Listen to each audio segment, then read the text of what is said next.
qodobada wararka waxaa ka mid ah madaxweynaha maamulka koonfur galbeed cabdicasiis lafta gareen ee laga qabsaday baydhabo oo saddexda cisho lasoo dhaafay buu ku sugan magaalada addis ababa ee Itoobiya.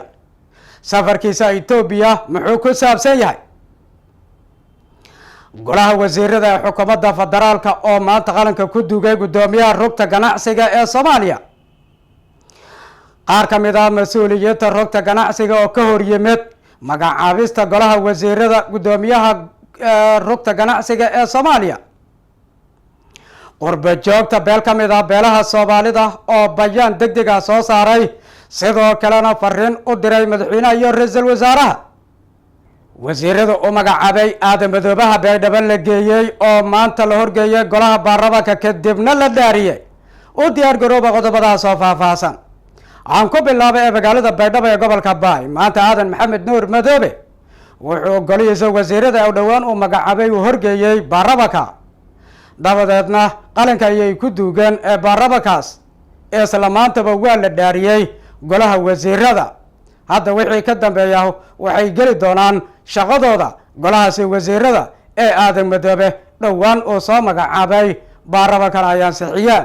aadan maxamed nuur madoobe ayaa ansixinta iyo dhaarinta kadib dardaaran u jeediyey wasiiradaas ee maanta la dhaariyay. walaalayaal waliba siin ku codsaday ballanqaadkaana shacabka hortiis ka ballan qaaday guddoonka iyo golaha wakiilada horti aan ka ballan qaaday ummadda Soomaaliyeed koonfur galbeed ee dhageysanayaan wali faday sax gadlangan in gudatan dawladda hatta la dhisi waliba fadaane waajibaadka aan sheegay sida inta badan ayaan horyaal oo dib u heshiisiinta ku quwad xilka markii aragtay dadin doorada mas'aladii magacaw eedan in ka faraxay xilka markan la walaal hada la kulmay sharaf horreyn ku siyaasad adduunyo aakhire inaad ka karaan beelo kan inta ni ku qoy la ka hor la keenaa mustaqbalka ka halaba adduunyo aakhire lamadaas bal kulmay. golaha wasiirada xukuumadda federaalka ee Soomaaliya kulankoodii khamiislaha ayaa maanta waxay sameeyeen shaqooyin kala duwan. danjariyaal ayay magacaabeen, sidoo kale gudoomiyaha rugta ganacsiga Cibaar ayaa loo magacaabay. haddaba Cibaar saaxiibadiisa ayaa ka hor yimid ee rugta ganacsiga shir jaraa'id ayay qabteen. waxay u jeediyeen dowladda federaalka canaan, sidoo kale wasaaradda ee ganacsiga ee Soomaaliya. rugta ganacsiga waxay ku tilmaameen inay u dhisan tahay hab federaala, shaqana aanay ku lahayn dowladda federaalka. iyaga dhexdooda ay iska doortaan, haddii uu shaqayn waayana ay iska bedeli karaan. laakiin qof lasoo magacaabay marraba aanu weligooda ku shaqaynin, haddana aanay ku shaqayn doonin. beel ka mid ah beelaha Soomaalida ayaa qurba joogtooda waxay soo saareen bayaan. waxay kula hadleen madaxweyne xasan sheekh maxamuud iyo ra'iisul wasaare xamse.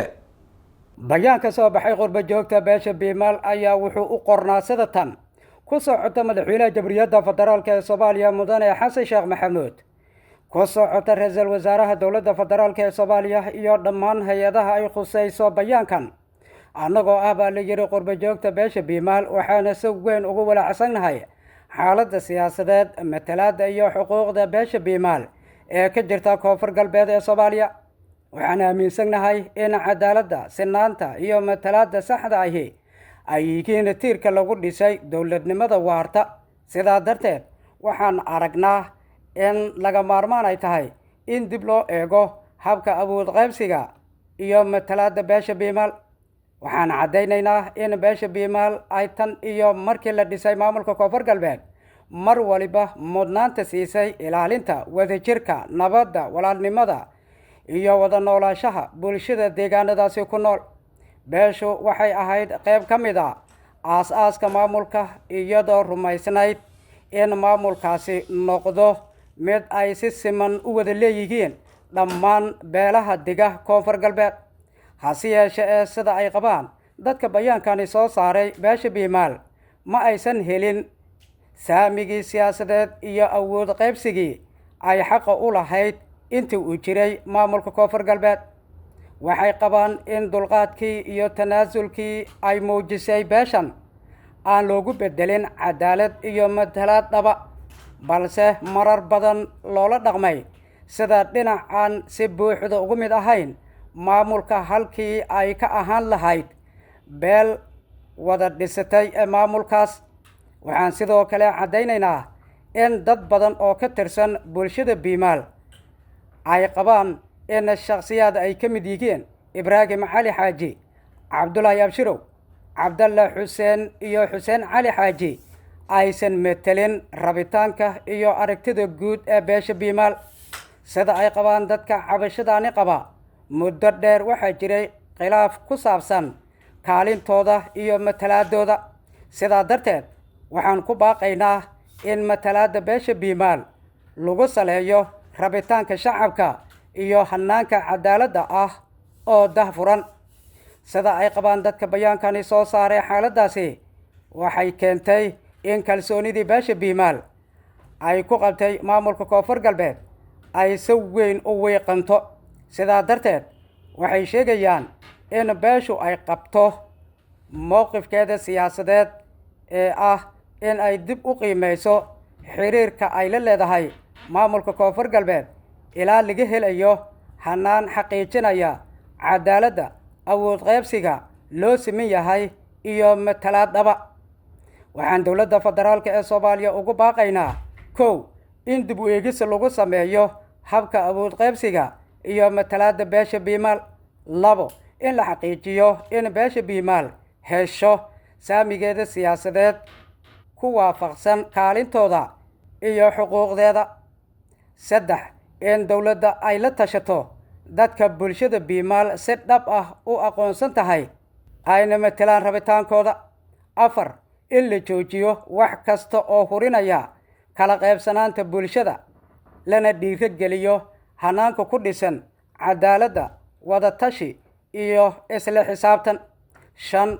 in la xaqiijiyo in dhammaan beelaha ku nool koonfur galbeed ay helaan xuquuq iyo matalaad siman. waxaan sidoo kale aan ugu baaqaynaa qurbo joogta beesha biimaal in ay si midaysan nabada oo sharci waafaqsan u garab istaagaan dadkooda, kana qayb qaataan horumarinta deegaanada, difaaca xuquuqda iyo dhismaha matalaad dhaba.